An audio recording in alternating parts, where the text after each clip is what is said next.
Bonjour à toutes, je suis Madeleine, créatrice du podcast Ménopause et compagnie. Une fois par mois, je vous retrouve pour vous parler de la ménopause et de plusieurs sujets qui lui sont liés, tels que les traitements hormonaux substitutifs et la mammographie. Je vous partage ce que j'ai appris au cours de mon parcours médical. En tant que femme ménopausée précocement, je me suis posé beaucoup de questions sur cette étape de ma vie et surtout sur le suivi médical dont j'ai bénéficié. Mon but est de vous rendre accessible de manière claire et concise les réponses que j'ai trouvées à mes interrogations pour faciliter la vie des femmes ménopausées. Une précision importante que je vous invite à garder en tête. Je ne suis pas médecin et les informations que je donne sur ce podcast ne remplacent pas un suivi médical effectué par un professionnel de santé.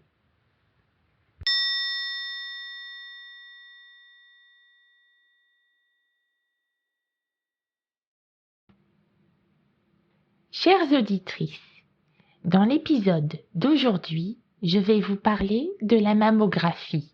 Plus précisément, je vais vous indiquer comment bien lire et comprendre vos comptes rendus de mammographie. Lorsque vous passez une mammographie, le radiologue vous communique ensuite le compte-rendu de votre examen médical. Sur ce compte-rendu figure toujours la classification de vos deux seins. Il s'agit de la classification ACR. ACR signifie American College of Radiology. La classification ACR a été établie aux États-Unis par les radiologues américains. Elle comprend 7 niveaux différents. Je vais vous expliquer ces différents niveaux un à un. Alors, tout d'abord, vous avez la classification ACR 0. Cela signifie que d'autres examens médicaux sont nécessaires suite à votre mammographie. Vos seins n'ont pas encore de classification précise, c'est une classification d'attente. D'autres clichés mammographiques sont nécessaires ou d'autres examens complémentaires vont vous être proposés. Ensuite, il y a la classification ACR1. Cela signifie que vos seins sont en parfaite santé, que tout va absolument parfaitement bien. L'examen médical est normal. Vient ensuite la classification ACR2. Elle implique que des anomalies bénignes ont été détectées sur un ou sur vos deux seins. Bénigne signifie que c'est sans gravité. Tout va bien. Les anomalies détectées ne nécessitent pas d'examen médicaux complémentaires. Vous n'avez pas de mammographie à faire à un rythme soutenu. Ensuite vient la classification ACR3. Elle implique que des anomalies ont été détectées, mais que l'on ignore si ce sont des anomalies bénignes ou pas. Un suivi par mammographie est donc nécessaire et il est à effectuer de manière régulière, c'est-à-dire une seconde mammographie est effectuée 6 mois après la première et une troisième 1 an après la première mammographie. En ce qui concerne la classification ACR4, cette dernière est particulière car elle implique qu'une anomalie suspecte a été détecté et pour savoir s'il s'agit ou non d'un cancer, il est nécessaire d'effectuer une biopsie. Cette biopsie mammaire est effectuée systématiquement en cas de classement ACR4. La biopsie peut être effectuée sous guidage échographique ou alors sous stéréotaxie. Cela signifie que les prélèvements de la biopsie vont être effectués sous guidage mammographique.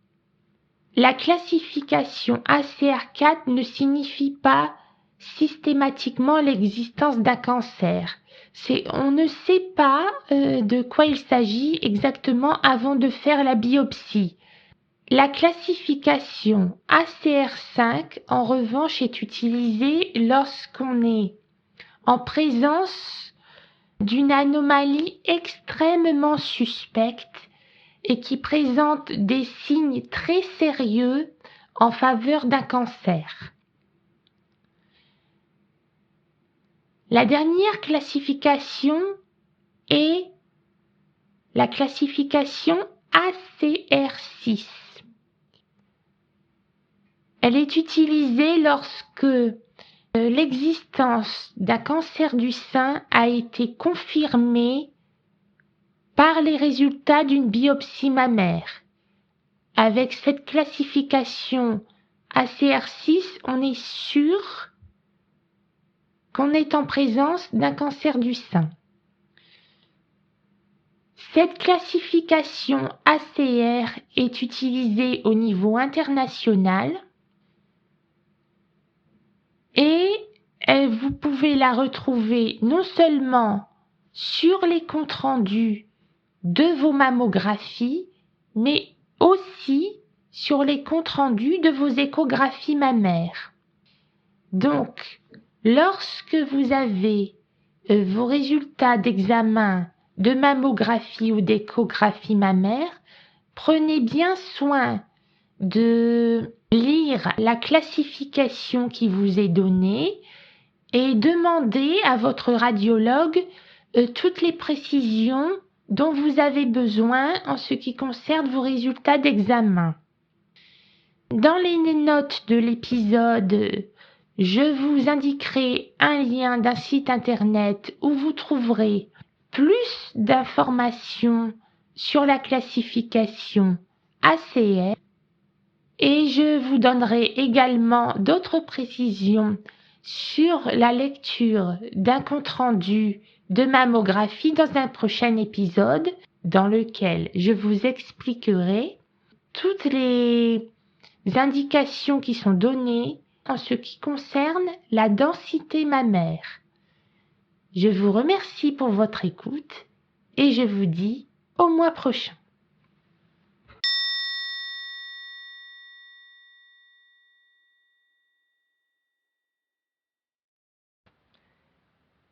Retrouvez le podcast Ménopause et compagnie chaque 3e jeudi du mois. Adressez-moi vos suggestions de thèmes d'épisodes sur l'adresse mail dédiée ménopauseetcompagnie@icamail.com. L'adresse s'orthographie de la manière suivante: Ménopause et compagnie, tout attaché et en minuscule, et icamail s'écrivant de la manière suivante: IKMAIL, également tout attaché et en minuscule. Je lirai toutes vos propositions et les traiterai les sujets les plus souvent proposés. Donnez une note au podcast si vous le voulez sur votre plateforme préférée. Partagez-le avec des personnes à qui vous pensez qu'il sera utile. Cela l'aidera à se faire connaître et je vous en remercie.